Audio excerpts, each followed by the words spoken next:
Hola chicos, bueno, hoy vamos a continuar leyendo las crónicas de Narnia, El león, la bruja y el ropero. Y nos quedamos en el capítulo 5, que se llama De vuelta a este lado de la puerta.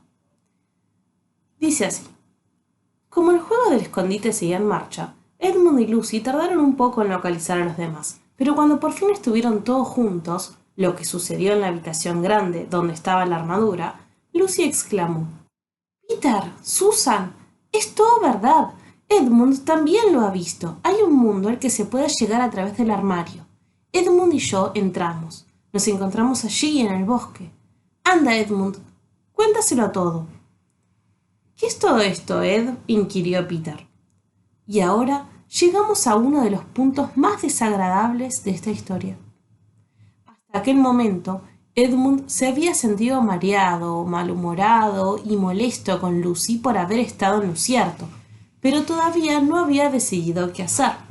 Sin embargo, cuando de improviso Peter le hizo aquella pregunta, decidió al instante hacer lo más mezquino y rencoroso que se le ocurrió. Decidió hacer quedar mal a Lucy. Cuéntanos, Ed, dijo Susan. Y Edmund les dirigió una mirada de tremenda superioridad, como si fuera mucho mayor que Lucy, cuando en realidad solo se llevaban un año, seguida de una risita disimulada, y declaró: sí, claro. Lucy y yo hemos estado jugando, fingíamos que su cuento sobre el mundo del armario era cierto, solo para divertirnos, claro. En realidad, allí no hay nada. La pobre Lucy echó una mirada rabiosa a su hermano y salió corriendo de la habitación. Edmund, que a cada minuto que pasaba se convertía en una persona más malvada, pensó que había conseguido marcarse un tanto y se apresuró a añadir: ya está otra vez. ¿Qué le sucede? Eso es lo peor de los niños pequeños. Siempre...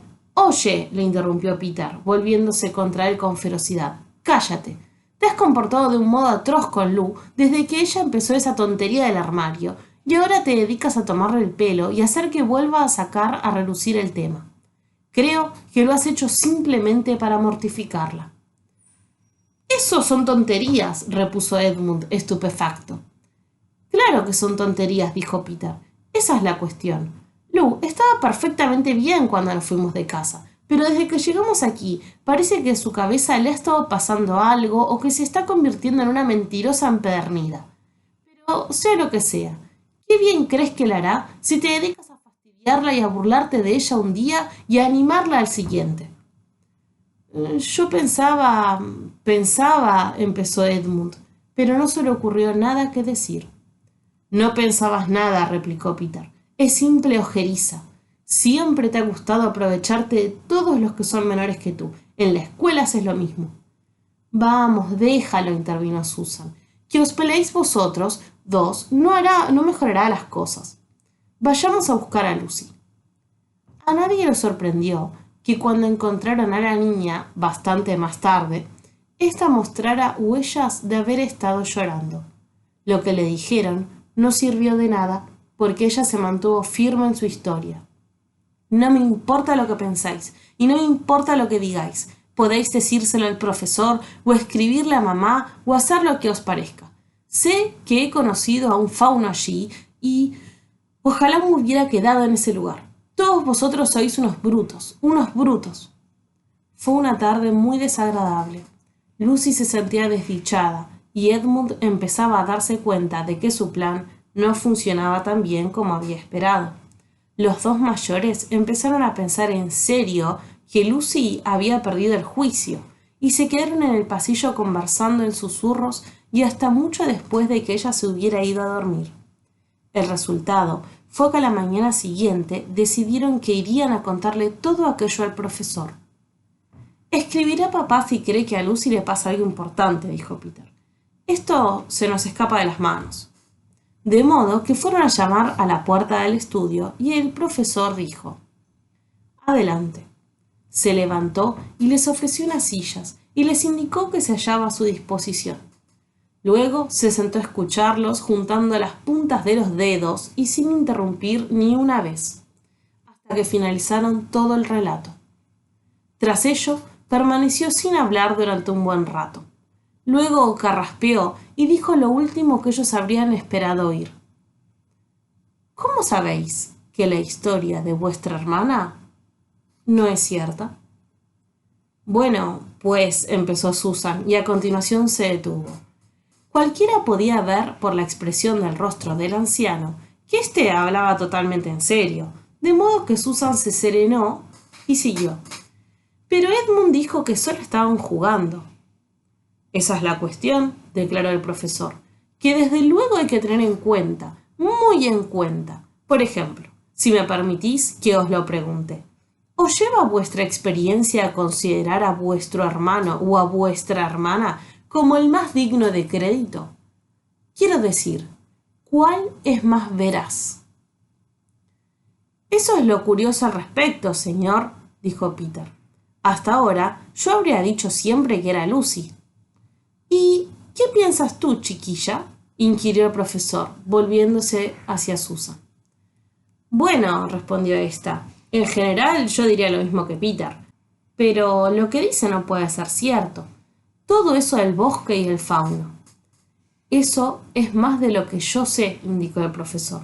Y una acusación de mentir contra alguien a quien siempre habéis considerado sincero es algo muy serio, algo realmente serio. Teníamos miedo de que no estuviera mintiendo a propósito, indicó Susan. Pensábamos que a Lucy podría pasarle algo grave. ¿Locura, queréis decir? Repuso el profesor con bastante frialdad. Podéis estar tranquilos, basta con mirarla y hablar con ella para darse cuenta de que no está loca. Pero entonces, dijo Susan, y se detuvo, pues nunca había soñado que un adulto pudiera hablar como el profesor y no sabía qué pensar. Lógica, dijo el profesor en parte para sí mismo. ¿Por qué no enseñan lógica en las escuelas de hoy en día? Existen solo 3 posibilidades. O bien vuestra hermana miente, o está loca, o dice la verdad. Sabéis que no miente y resulta evidente que no está loca. Por el momento, pues, y a no ser que aparezcan más pruebas, debemos dar por sentado que dice la verdad. Susan lo miró con fijeza y se sintió muy segura, por la expresión de su rostro, de que no se burlaba de ellos. Pero, ¿cómo podría ser cierto, señor?, quiso saber Peter. ¿Por qué dices eso?, inquirió el profesor. Bueno, por un motivo, siguió él. Si es real, ¿por qué no encuentra todo el mundo ese país cada vez que va al armario? Quiero decir, cuando miramos no había nada, ni siquiera Lucy vio algo entonces. ¿Qué tiene eso que ver?, dijo el profesor. Bueno, señor, si las cosas son reales, están ahí todo el tiempo. Ah, ¿sí?, insistió el anciano, y Peter no supo qué decir. Pero no hubo tiempo, protestó Susan. Lucy no tuvo tiempo de ir a ninguna parte, incluso aunque existiera ese lugar. Salió corriendo detrás de nosotros en cuanto estuvimos fuera de la habitación. Fue menos de 1 minuto y afirmó haber estado fuera durante horas. Eso es justo lo que hace que su historia probablemente sea cierta, repuso el profesor. Si realmente hay una puerta en esta casa que conduce a otro mundo, y debo advertiros que esta es una casa muy extraña, y que incluso yo sé muy poco sobre ella. Sí, como digo, penetró en otro mundo, no me sorprendería en absoluto descubrir que en el otro mundo el tiempo fuera distinto de nuestro, de modo que por mucho que estuvieras allí, jamás ocuparías parte de nuestro tiempo. Por otro lado, no creo que muchas niñas de su edad pudieran inventar algo así por sí mismas. Si hubiera estado fingiendo, se habría ocultado durante un lapso razonable antes de salir y contar su historia. ¿Pero en serio está diciendo, señor?, preguntó Peter, ¿que podría haber otros mundos por todas partes, justo a la vuelta de la esquina, así como así? Nada más probable, repuso él, quitándose los lentes para a continuación empezar a limpiarlos mientras murmuraba para sí. Me pregunto qué enseñan en la escuela. Pero, ¿qué podemos hacer?, quiso saber Susan, quien creía que la conversación empezaba a desviarse. Mi querida jovencita, contestó el profesor, mirándolos repentinamente a los dos con una expresión muy perspicaz. Existe un plan que nadie ha sugerido aún y que vale la pena poner en marcha. ¿Cuál?, inquirió ella. Intentar no meternos donde no nos llaman, declaró él, y ese fue el final de aquella conversación. Después de aquello, las cosas fueron mucho mejor para Lucy. Peter se encargó de que Edmund dejara de burlarse de ella, y ni ella ni nadie tuvo ganas de hablar del armario, que se había convertido en un tema bastante incómodo. Así pues, durante un tiempo pareció como si todas las aventuras fueran a terminarse, pero no iba a ser así. La casa del profesor, sobre la que incluso él sabía poco, era tan vieja y famosa que gente de toda Gran Bretaña acostumbraba a pedir permiso para visitarla. Era la clase de casa que aparece en las guías turísticas e incluso en los cuentos, y no era de extrañar, pues se contaban toda clase de cosas sobre ella, algunas más extrañas todavía que las que cuento ahora. Y cuando llegaban grupos de visitantes y solicitaban ver la casa, el profesor siempre daba permiso, y la señora Macready, el ama de llaves, los paseaba por ella, hablándoles de los cuadros y los escudos de armas y de los excepcionales libros de la biblioteca.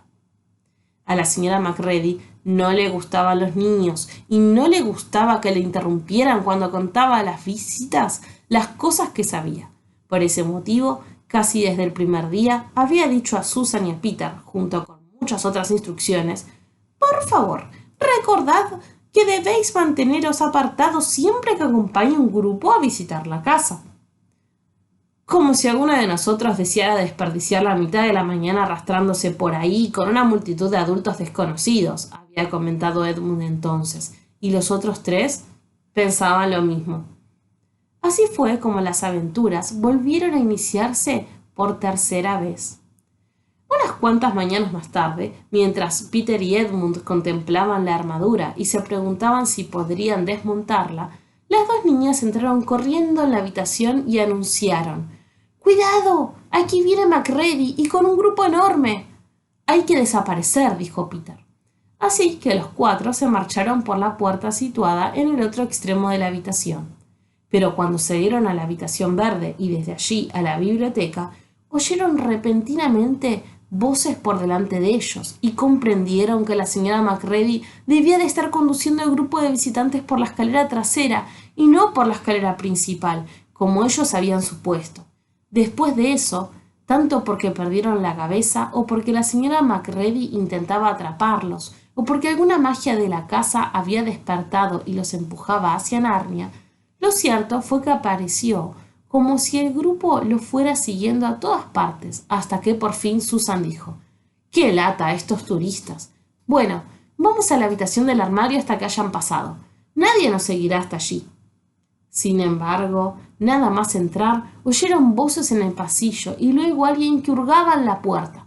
Finalmente, el picaporte empezó a girar. «¡Rápido!», indicó Peter. «No hay ningún otro sitio», y abrió de par en par la puerta del armario.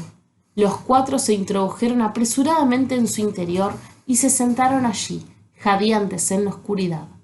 Peter sujetó la puerta, pero sin cerrarla por completo, pues desde luego recordó, como cualquier persona sensata, que uno no debe jamás encerrarse en un armario.